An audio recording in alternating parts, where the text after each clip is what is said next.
You'll all know we have had and will continue to have quite a busy year politically. I'm really pleased that Cathy Owens from Derry is joining us today to talk us through all of these events, including the election of the Welsh Labour leader, the formation of a new cabinet, and also the upcoming general election, which is going to take place. I mean, it's anyone's guess; it will be any time between now and January. Cathy's also going to be able to explain to us what all of this means to housing and social landlords in Wales. So without further ado, I will pass over to you, Cathy. Thank you. Thanks very much. And I probably have met some of you in the room, but definitely not everyone. And the way I've sort of pitched this today is assuming a little bit of knowledge about Welsh politics, but I am going into a little bit of detail at the beginning here around the sort of the numbers game, really. It's all a numbers game.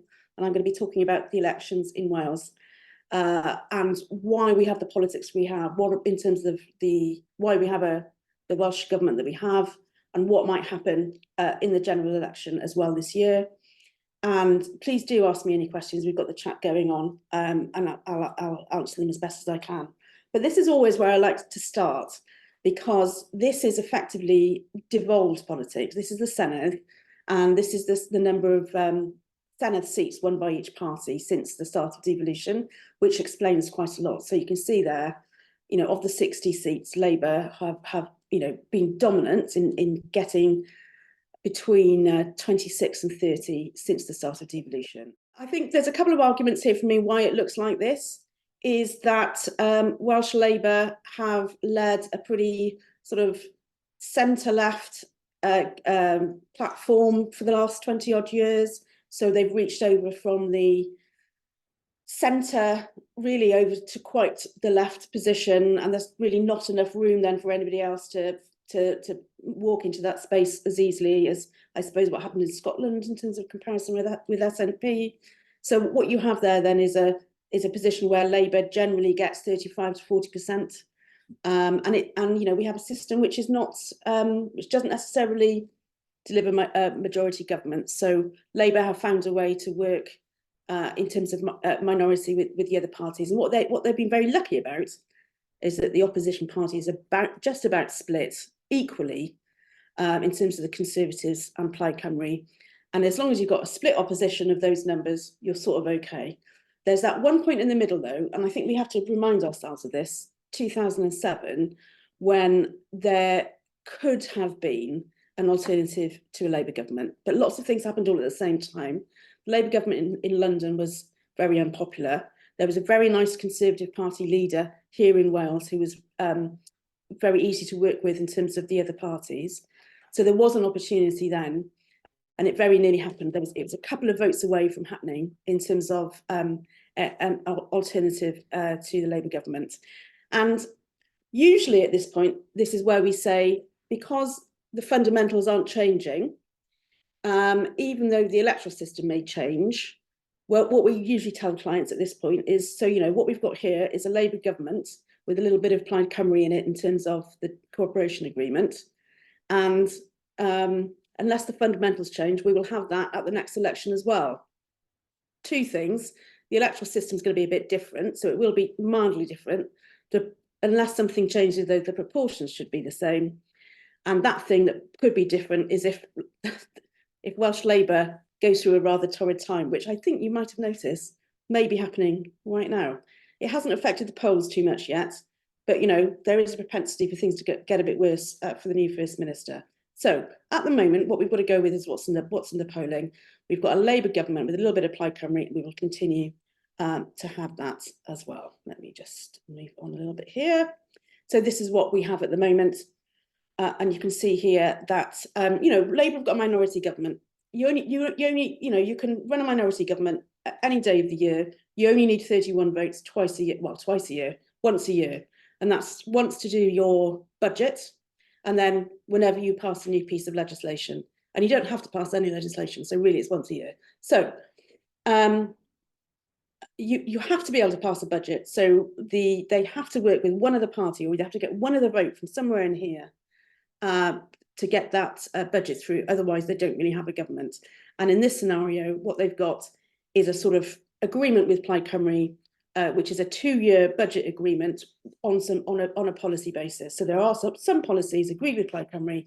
Plaid Cymru have agreed to vote for the budget for a couple of years. That is ending in November.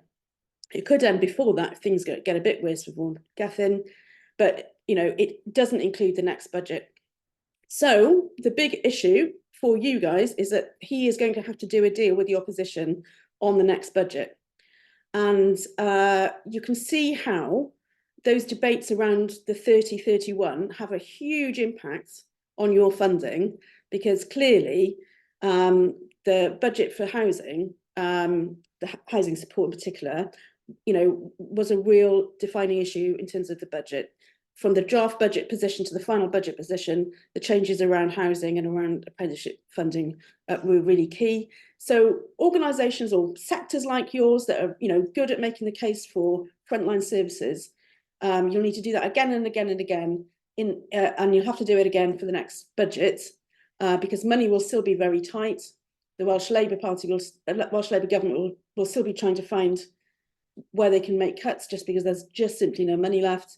And that's where really good public affairs comes in terms of making the case for your sector. So that's going to happen again at the end of this year, and once again before the next election, and then again, there'll be a new government after that. And this is a graph I like showing, because it shows you this is the world we live in. People in London would be really amazed about how you manage minority government. They don't really do it. They have coalitions once in a blue moon, and they think it's the weirdest thing that's ever happened. We do it all the time, partly because of the electoral system. Then the new electoral system will make it even more likely that we have these sorts of arrangements. And what you can see here over the last 30 years, 25 years, is a lot of red, which is Labour minority government, with a bit of coalition. We've had one confidence and supply for 1 year, and then we've had budget deals for the rest of the year, where effectively the Welsh government says to one of the opposition or two of the opposition parties, look, we've got 20 billion quid to spend. If we asked you how to spend about 200 or 300 million of that, what would you spend it on? And they say, I'll have 20 million on this, 20 million on that, that sort of thing. So that will happen again this year. So really important to make sure that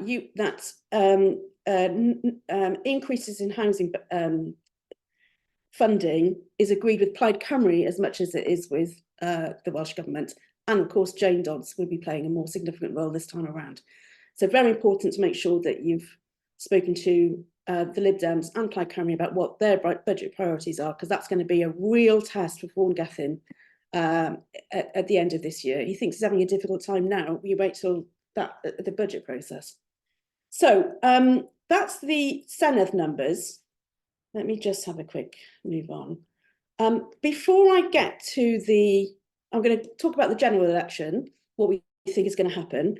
Any questions in the chat around Senedd electoral numbers or anything like that? I am going to come back to the Welsh government and the Senedd, but if there's anything on the numbers, give me a shout. There's anything in the chat, Cathy? Something I was going to ask, so that's okay, or you might want to come to it later. But with the new Senedd members, so I believe there won't be any. And is this right? There's not going to be any constituency MSs. They're all going to be regional. So do you think the way that we influence MSs and that we work with them could look a bit different? Because a lot of the work, especially that our members do, will be very specific to their constituencies. I just wonder if that might change. Yes, I think that's a really interesting point. Specifically for your members more than you, in a sense, because you'll be still operating at that sort of national level. Yeah. But just a very quick. It's a very nerdy thing, so it's a little bit complicated. So at the moment we have 40 first past the post seats, and then we have the regional top-ups. So of these 8 constituencies, you'll have these 4 regional top-ups here in North Wales. So you've got the 4 regional top-ups. So effectively, everywhere has 5 Senedd members.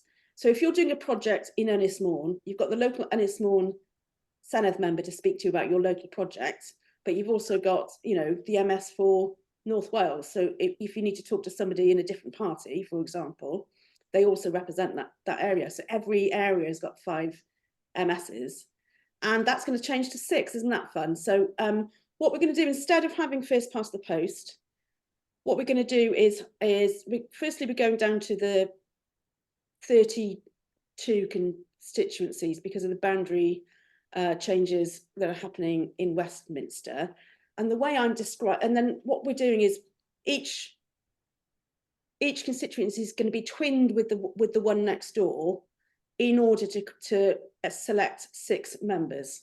So effectively, I would describe it as 16 regions of 6. So there'll be 16 regions across Wales, and every region will have 6 Senedd members. And honestly, I could wang on about the DeHont system and how we're going to get there, but even I bore myself at this point, so I can come back to the end of it. But 16 regions of 6 is pretty much where we're going to get to. So that will specifically knock out that very local first past the post. You know, there won't be an MS for Merthyr. There'll be 6 MSs for, I'm going to say, Merthyr and Islwyn, or no, Islwyn doesn't exist anymore, does it? Well, we'll come back to that. It's so complicated. Thank you. And a bit boring. No.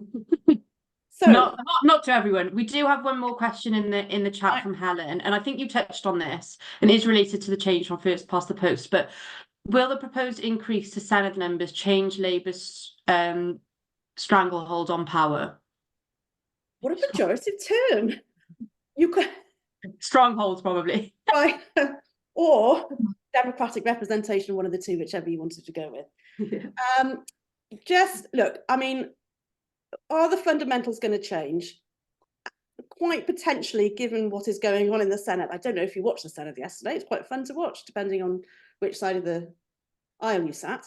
But if the fundamentals don't change, so Vaughan Gething gets himself out of the sticky wicket he's in and manages to keep the show on the road for the next 2 years, then and the fundamentals don't change, then I think what I'm trying to, so the proportions won't change, but the maths will. And this is particularly nerdy.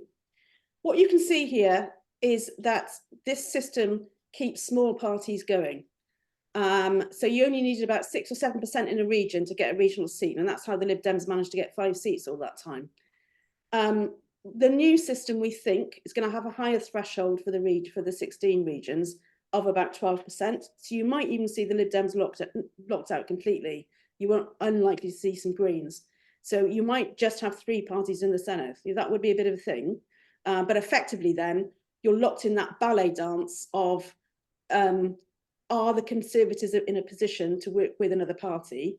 If not, then you have a perpetual Labour and Plaid Cymru government of one form or another.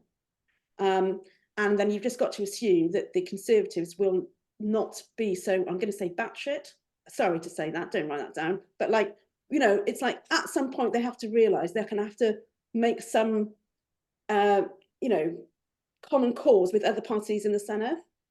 But you know, if they lose the election and only get 100 seats, it's going to be so awful to watch what's going to happen in the Conservative Party. So, you know, who knows what's going to happen? It might take them a few years to get back to the centre ground.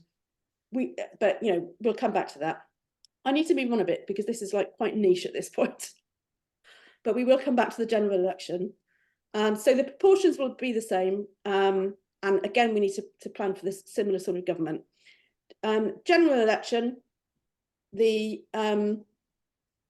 is what we had last time. Lots of blue, of course, because Boris was getting Brexit done. Everybody liked Boris at the time. And then it all went a bit wrong. So you would expect a lot of those seats to come back, but it's a bit worse than they were planning. So first of all, the seat boundaries are changing. But look at this polling. The polling is so bad for the Conservatives because of the pickle they've got themselves into. Pickle isn't quite the right phrase for this. But at the moment, only about 7% of people of working age in Wales are considering voting for the Conservative Party. So they are in real trouble. And that polling hasn't changed for about the last year. And that's why it's all going a bit wrong. So we'll see what happens today in the elections. And if the elections are so bad that it becomes unmanageable in London as a Westminster party, then Rishi Sunak will have to call an election. So that's the polling at the moment. And I think this is what we're saying is going to be happening in the general election. So this is the one on the left here is the notional result. Now, don't forget, we had 40 seats at the last election. This has got 32 seats, and this is based on a very clever set of data that some psephologists have put together based on previous vote in those areas. So it's a notional result saying if this is what the boundaries looked like last time, this is what the result would have been. The middle map is current polling, which is so bad for the Conservatives that Craig Williams would be the last man standing. So Montgomeryshire, he's got such a big majority that it's quite difficult to vote him out, however bad the Tories are going. And then you've got the Lib Dems winning in that Brecon seat. Now, not every poll looks exactly like this. Some polls have Faye holding on in Brecon, and some have them holding on in a couple of other seats as well. So it's a bit, the Brecon one I will come back to, but that last one, the Derryn prediction, is sort of where I think where we are. So it's sort of like the worst polling for the Conservatives. But if you imagine when there is a general election, the amount of money and the parity of coverage that they will get as well, usually means that the polls always come a bit closer during the election. So this is what we're saying is the Conservatives on a relatively good day, they could hold on to Monmouthshire, they could hold on to South Pens, they may take this new seat of Clwyd East, they'll definitely hold on to Montgomeryshire. Now the yellow in the, we're still not sure about that one. I'll give you a bit of an explanation about that. In any other year, you'd expect the Lib Dems to come back and take that seat because the Tories aren't doing very well. What's happened is you can see that little foot shape on there on the left. This is the boundary changes that have been made. About 20% of the boundary is brand new, and it's in Cwm Tower, and everybody there votes Labour. Not everyone, you know what I mean. A lot of Labour voters there vote. So that they've been added to that seat. So now it's a three-way split between the Conservatives, the Labour Party and the Lib Dems. If the Lib Dems do well, that means Faye might come up through the middle and keep that seat. If Labour pull out of campaigning, which I don't think they will, the Lib Dems could take it. So it's one of those things where we're not, it's the most interesting seat at the moment. It's a three-way marginal. And we're putting Ynys we're giving Ynys to Plaid Cymru in our prediction as well, because even though a lot of the polling actually says Labour might win Ynys, we're saying that's not going to happen because of the state of the Labour Party on the island, which is a sort of internal sort of have you got enough boots on the ground sort of question. So let's assume that the election, I think, is it they're trying to stick to November, but if it goes really badly wrong today, they just won't be able to hold everything together, and he'll have to call it a bit earlier. But this is what we think it's going to look like. So I am going to stop there. And any questions about where we are so far, either Senedd or general election predictions? We have a question from Helen White, who's asking, could we find ourselves in a similar situation to Northern Ireland, where there are no decisions being made as there's no overall control? No, which is good. So in no, I mean, I'm being a bit,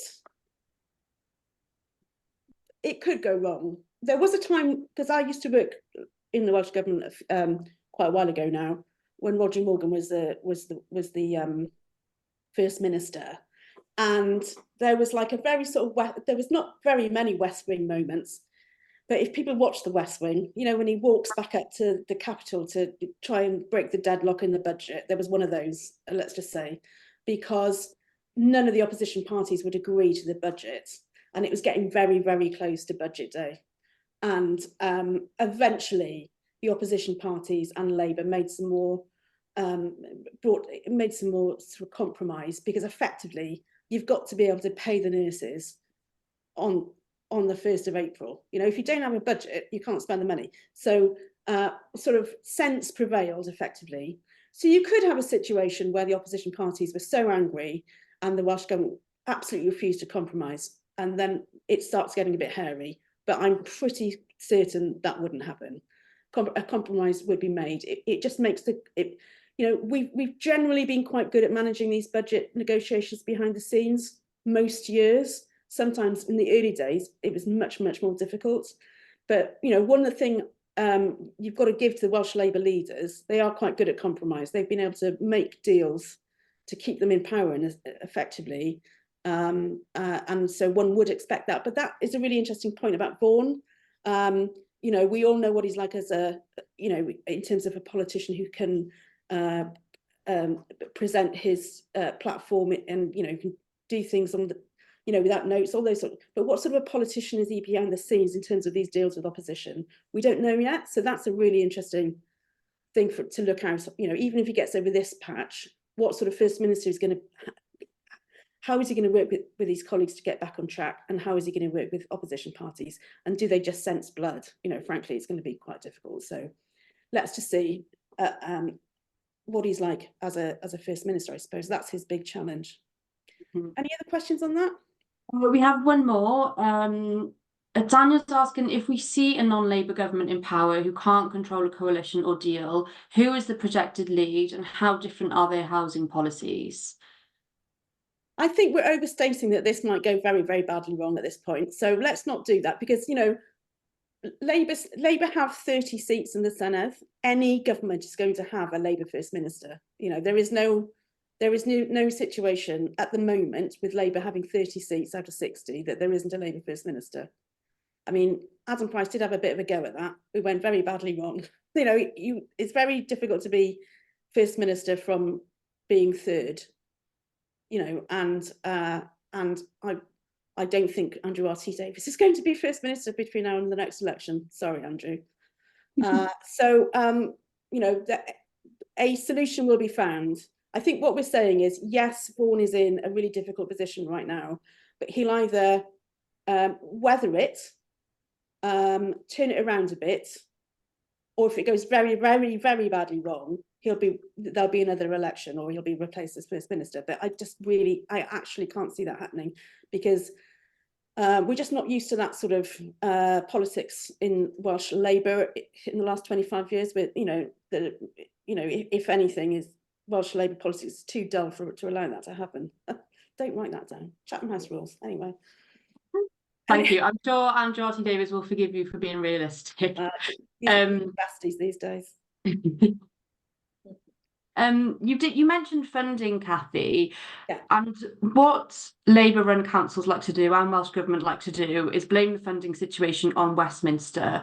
So if a Labour government comes in at Westminster, thinking about their manifesto and what they plan to spend on, could the funding situation improve in Wales? Yes and no. Yes, it will do in the long term.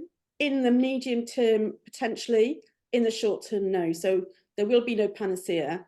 You know, you've got a long-term sort of commitment there, as in, you know, generally that Labour governments are more likely to invest in frontline public services, you know, end of, frankly. And that's what's gone wrong in the last few years, you know, where the UK government has invested, it has not been necessarily in frontline public services, which then lead to a consequential for the Welsh government. And virtually no increase in any of those budget lines in the last couple of budgets at all. And therefore inflation makes it very difficult for the Welsh government. So one has to assume that a Labour government over the long term will deliver more for public services, but it cannot be straight away. There's absolutely no way. There's one thing that we know that will change is the devolution of the Shared Prosperity Fund. So that was the pre-Brexit. There was a European fund for the poorest regions of Europe, and we used to get a couple of billion quid out of that over a 10-year period. So about £500 million a year we used to have to spend on infrastructure projects, employability and training. And post-Brexit, taking back control, that went back to London, and London have been spending that in a rather scattergun approach, often in areas where there are Conservative Party MPs, you know, through levelling up and then through strategic SPF. So the one thing that Vaughan has secured from Keir Starmer is that will be devolved. So theoretically, the Welsh Government will have an extra £500 million to play with, there or thereabouts.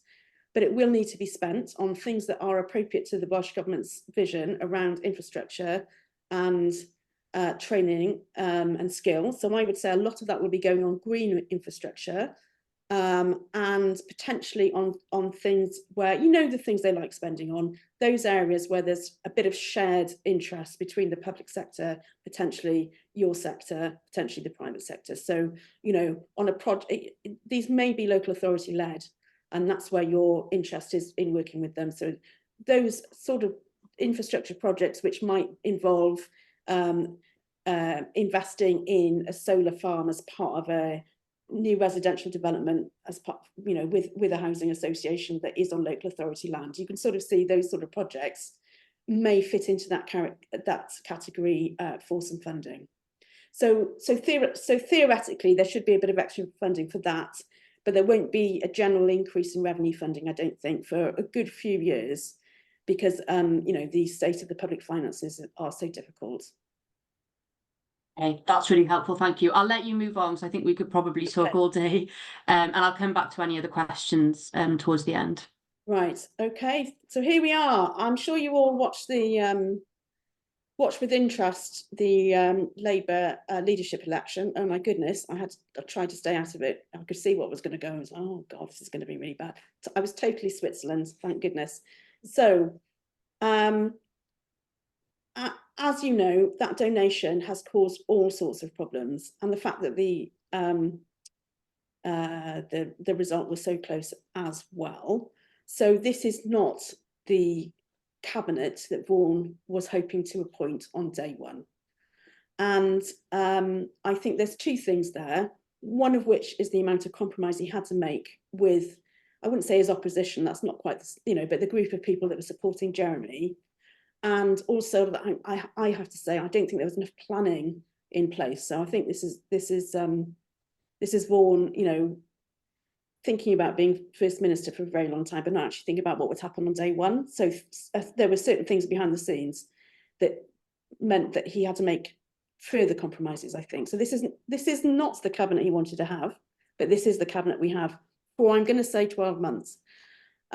So we weren't supposed to have any. He was not going to have deputy ministers. I think he was going to have a much smaller cabinet. But he's had to make all these compromises so that effectively half the team are people that supported Jeremy, and as you know, Julie very strongly supported Jeremy. So I spoke to your colleagues in CHC as the election was going on, and my key issue there was, you're on a bit of a risky position here, because I think if you look back the last few years, having Mark Drakeford and Julie James effectively leading the government and shifting the policy platform of the government, it was towards issues such as housing. It's such a passion of Mark's, and obviously of Julie's as well, that we keep forgetting that wasn't normal. It wasn't normal from previous to that.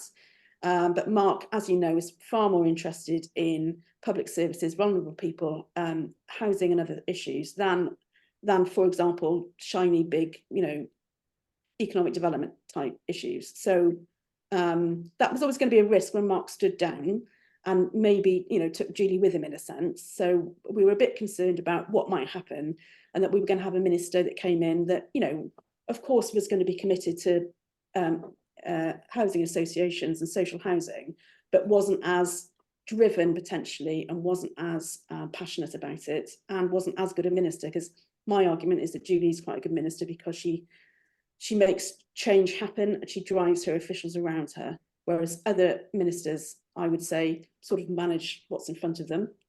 Again, Chatham House rules, I won't give you a list.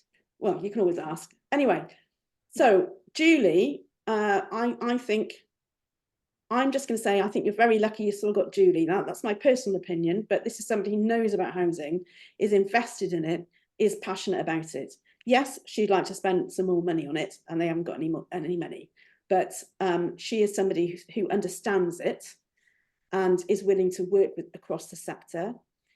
You will know that she also has very strong links with local authorities and is very interested in directly publicly owned utilities and housing and other things. So there's always, in terms of your world, there's always a balance in terms of local authority direct funding of social housing.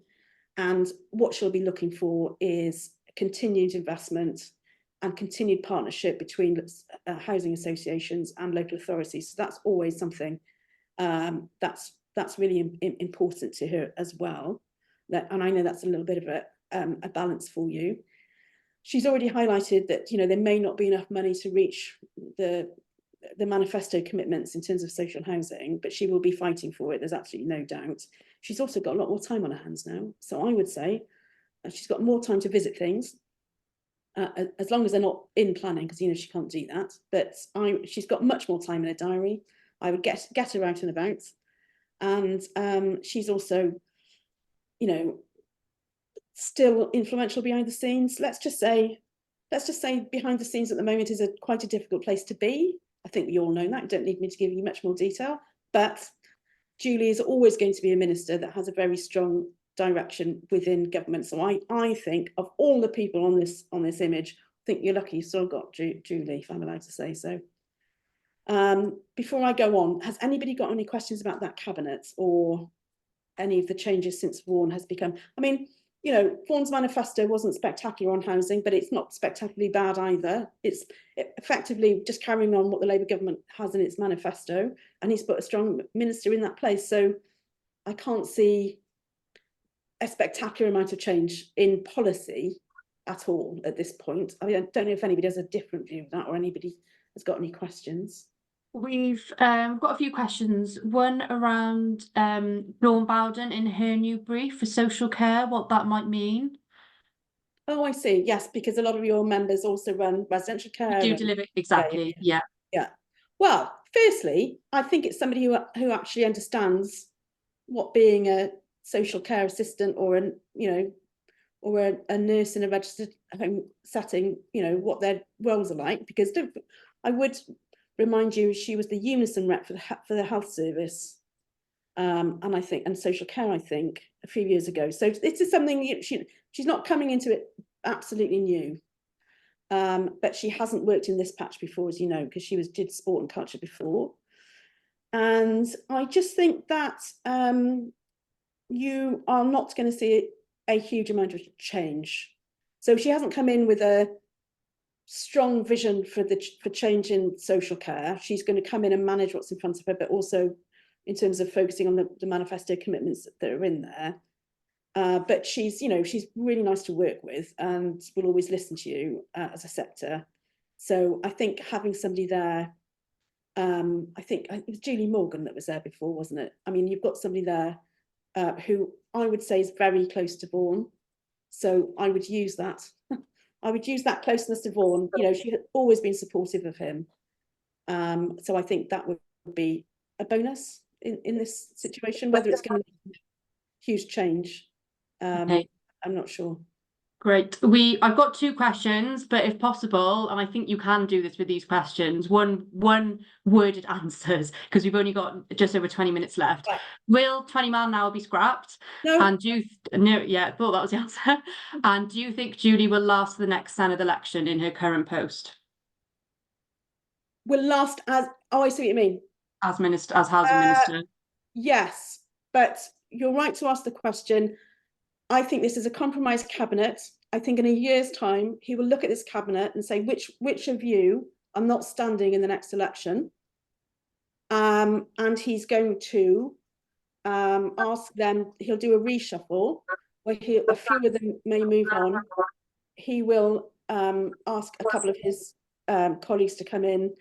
And I think that if he tried to move Julie, I think it would be quite tricky. He may ask. So I'm just going to say I think she might be there for she'll be there for a year. She may be there for 2 years. I'm not sure if she'll stand again. So you have to think about future proofing. So you've got a year to think about it. And I don't think he'll say to Julie, well, I don't think you're going to stand again. So I'm going to reshuffle you out of my cabinet, because I think the answer to that would be interesting. Let's just say. But that is true of some of the other people on here. Sorry, I'm sorry. not going to go. This just shows you how much of the budget is spent on local government. Effectively, the housing is in there. So, you know, it's a pretty substantive proportion of the government. We won't focus on this too much. Just to say again, there hasn't been a reshuffle behind the scenes yet. There may be, there isn't always. Just because the portfolios have changed doesn't mean the divisions within the Welsh Government have changed, but they sometimes do, and there's always some change. But at the moment, as you know, the housing is in that sort of climate change division, because that's what Julie wanted to do in terms of taking climate change out of the economy section, because she didn't think that they were really focusing on the key priorities for the government. That may change, because where there is a bit of a difference is Vaughan sort of is reframing net zero as more of an economic challenge. So very, very quickly, these are the Labour backbenchers. Some of them might come into cabinet in the next year or two, and I'm probably pointing at people like Heaven David. I think from yesterday you can see why. Potentially Vicky Howells, Karen, I would say Sarah Murphy should be in there at some point. Jack Sargent might make it at some point. This is really interesting. So this is the reshuffle that happened last week, and I'm going to say well done to my friend Andrew Arthur-Davis, because he identified the need to bring the sensibles into the front row. And so Sam Kurtz, Tom Gifford and Sam Rowlands were promoted. It could have gone very badly wrong. You've got, you can see there, Sam Rowlands, Sam Kurtz, one of those is going to be the next leader at some point in the future. And you can see that there is an understanding that they might move to a position where they can make common cause with at least one of the other parties, probably Plaid Cymru, but we'll have to see. So that you know, because these young men do not want to be opposition Senedd members for the next 25 years. So they will have another look at that.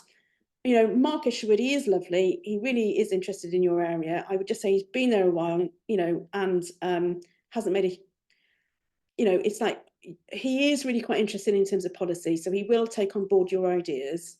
But, you know, the impact isn't as substantive as you might want it to be. But, you know, your focus is a little bit more on Plaid Cymru and Labour in terms of budgets anyway.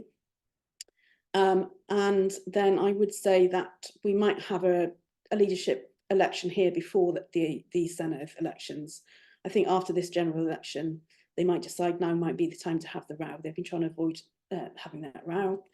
Plaid Cymru, so Mabon has the housing brief, but I'm going to say this will be reshuffled in about November or whenever the cooperation agreement falls over or comes to a natural end in November, because don't forget you've got a couple of lead designated members, so a couple of designated members, they'll be brought back into the front bench and he'll do a reshuffle. So that might change at various points in the future. Watch out for Jane Dodds, because of course this is the first opportunity now for Vaughan to reach out across the aisle and do a different deal than the cooperation agreement. That makes Jane the most important person at the Senedd. She wouldn't do anything before the general election, of course, but you know, you can imagine that she will achieve £200 or £300 million worth of Lib Dem spend at the next budget. So absolutely focus very heavily on her. Don't have to worry about him.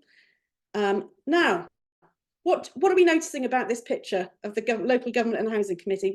What can you see that they couldn't see?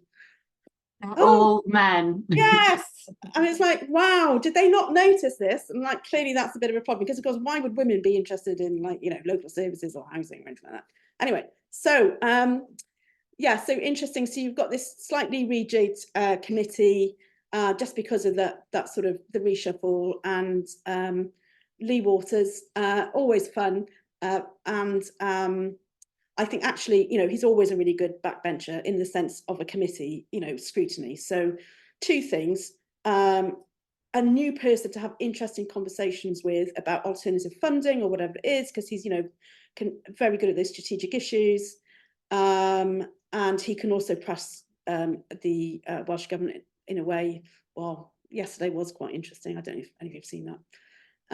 So you know, some people to like build new relationships with going forward. And I'm just going to come, because we're going to do a few more questions at the end. This is okay. So these are the Welsh MPs and Lords in government right now. So we've got a sprinkling of Tory MPs in government. I don't know if you've noticed that David T.C. Davis is having a bit of a tricky time at the moment. I think he's really worried about losing his seat. So he's doing something every day that's a little bit political. And I would just watch out for that, because a number of different publicly funded organisations are getting caught in the scattered gun approach to that. You know, it's Development Bank this week, it'll be somebody else next week. So let's just be a bit careful about that. It's going to get a bit nasty and political variously over the next few months. And then I would say, actually, let's just, I mean, I think we can assume there's going to be a Labour government. You don't really want to say it out loud because it's like, oh, things could change. But my argument is that this is going to be the Welshest government ever. So you're going to have, you know, nearly all the Welsh MPs have got a front bench job, in one way or another. Either they're influential PPSs or whips, or they've got shadow front bench jobs. Now, this has never happened before, this many people.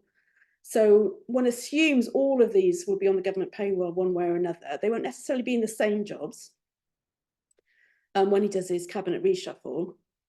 But, you know, I think it's just interesting that we're going to have a lot of MPs that are going to be in government for the first time in a while, you know, compared to what we have now. We've only got a couple of MPs in the government at the moment. We're going to have significantly more MPs in the government from, I'm going to say, November, unless something, you know, goes very badly wrong and, you know, Keir Starmer punches somebody in the face or something. You should assume this is going to happen, I guess.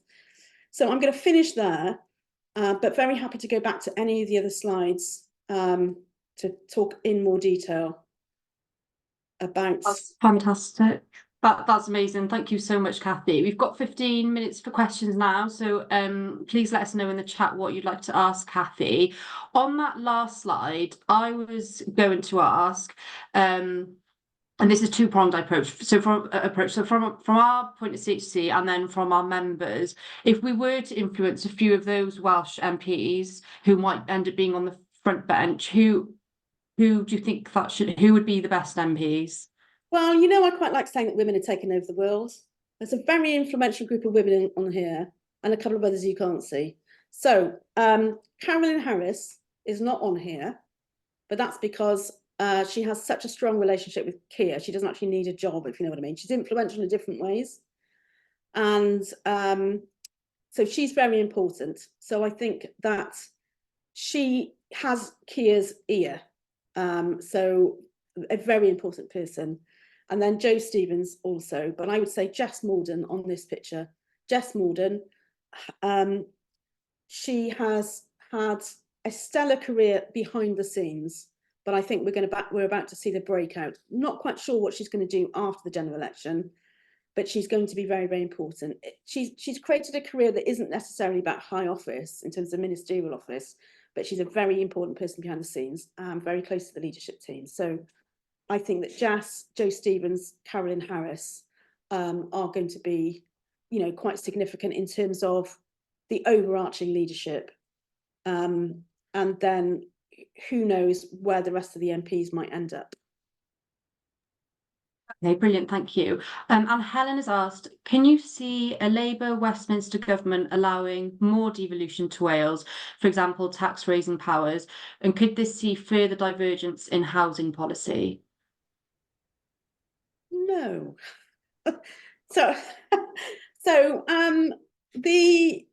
I think that if you look at Vaughan Gething's manifesto, he has committed to what Welsh Labour have already agreed in their conference votes, basically. So what is Welsh Labour policy is to ask for devolution of, for example, the Crown Estate, and ask for devolution of the administration of the welfare system. So actually, yes, but again, not going to happen.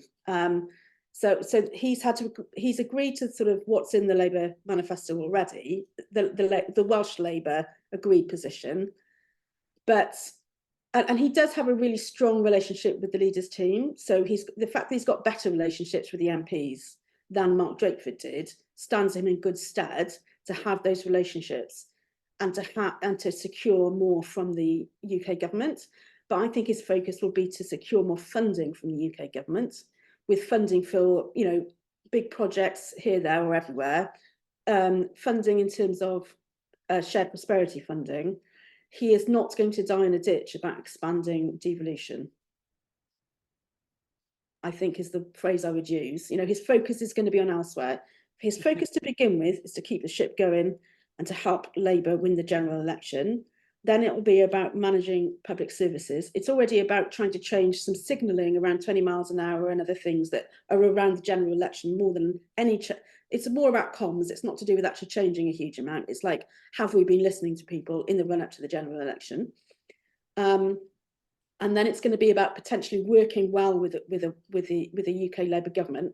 So already he's been at shadow cabinet been down here. There's all sorts of things going on that would identify a sort of better relationship behind the scenes. That said, what's always disappointing is that there's less engagement behind the scenes than you think. So you like when the Labour government was in place before at a UK level, and there was a Labour government here in Wales, you would expect a lot of to and fro about new policy ideas and that sort of thing. Disappointing that really doesn't happen.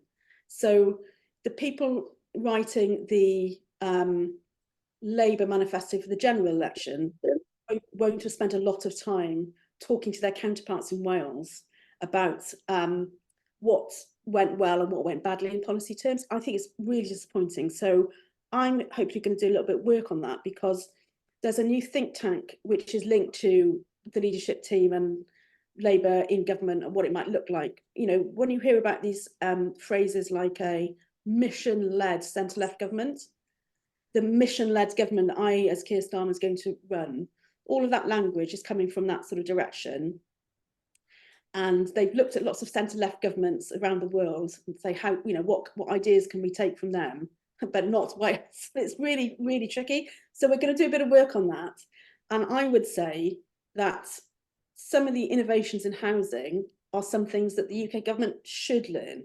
You know, not the Welsh government hasn't done everything right, but there are some areas in the area of alternative funding, for example, the mutual investment model, the alternative funding for things like Tyrion, the different way of dealing with homelessness than the UK government, all of those sorts of areas. I think that, you know, the UK government, the Labour policy team should be looking at Wales to see what is it from Wales that we could learn.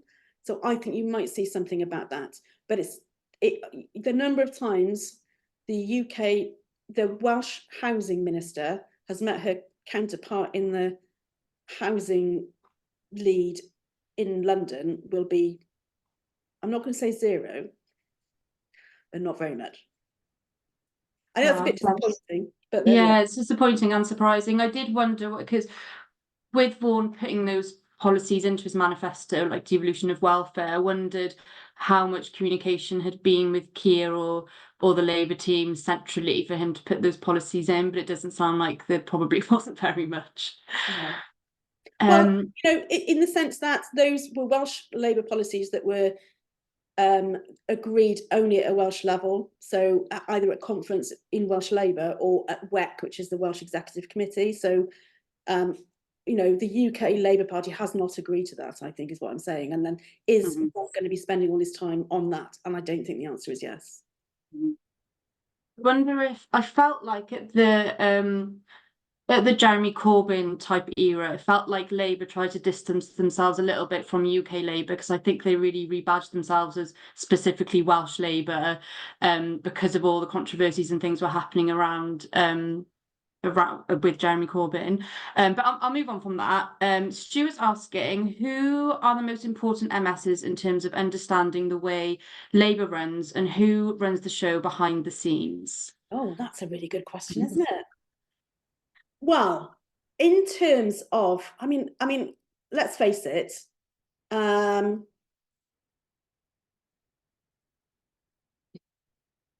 effectively Welsh Labour is here on the screen, right? And I take your point about the differentiation, but effectively the last 25 years has been about Welsh Labour staying as Welsh Labour, which has always been a bit more to the left than the UK Labour anyway, but also actually encompasses quite a wide range of views, because the cast of characters here is too small not to do that. You know, you can't just chuck out everybody from the cabinet who does agree with Corbyn or doesn't agree with Corbyn, and you can't do the same now either. There's just not enough people left, you know. So that cabinet for the last 25 years has always reflected everybody from, you know, from Vaughan Gething and Leonard Morgan on one one could argue on the centrist side of things to, you know, Mark Drakeford, let's face it, it was on the bit more of the left. And you know, it's the same now. I mean, Jeremy Miles during the leadership election was attempting to appeal to a wider platform within the party, and that's how he did manage to do quite well. But really, he's coming from a centrist position as well. You know, he was a member of Progress too, so they're not that different. It's really, you know, the ballast has been Mark and Julie quite a lot, and Lee Waters a bit as well. You know, that ballast, you know, it's not necessarily pulling the party to the left, but focusing on issues around where, you know, public services and those sorts of issues that would be somewhat different if it was just a purely centrist government. So it's where I don't think that balance is going to change drastically, because as you can see, Vaughan is not able to do exactly what he wants to do, because he's been tempered. Even if they hadn't had a row, he'll be tempered by a sort of more broad-ranging government. So in terms of who runs Welsh Labour behind the scenes, you know, basically Vaughan is the leader of Welsh Labour. And then behind that, there is an executive committee that runs the party in a sense, but, you know, he will be an influential part of that, and a lot of people on that group will be supporters of his position. And I think that if there's any suggestion that Vaughan doesn't represent the Labour movement in Wales as much as somebody else, you know, he won, and he won partly because he won more than half the members, but he also won more than half the union voters as well. So the union movement is behind him too. So, you know, this is, you know, it is a difficult situation for Vaughan because of that that donation that he has taken. But he did beat Jeremy Miles by not too much of a different margin from when, you know, Mark Drakeford beat Vaughan. You know, and you know, I will remind people, you know, Vaughan did lose last time, and then he carried on being a minister and worked very well with everybody in Mark's cabinet, and, you know, might forge a slightly different direction, but, you know, in a few years' time, Jeremy Miles might be the first minister. So these people are not diametrically opposed to each other on policy terms. They're having a bit of a family row right now.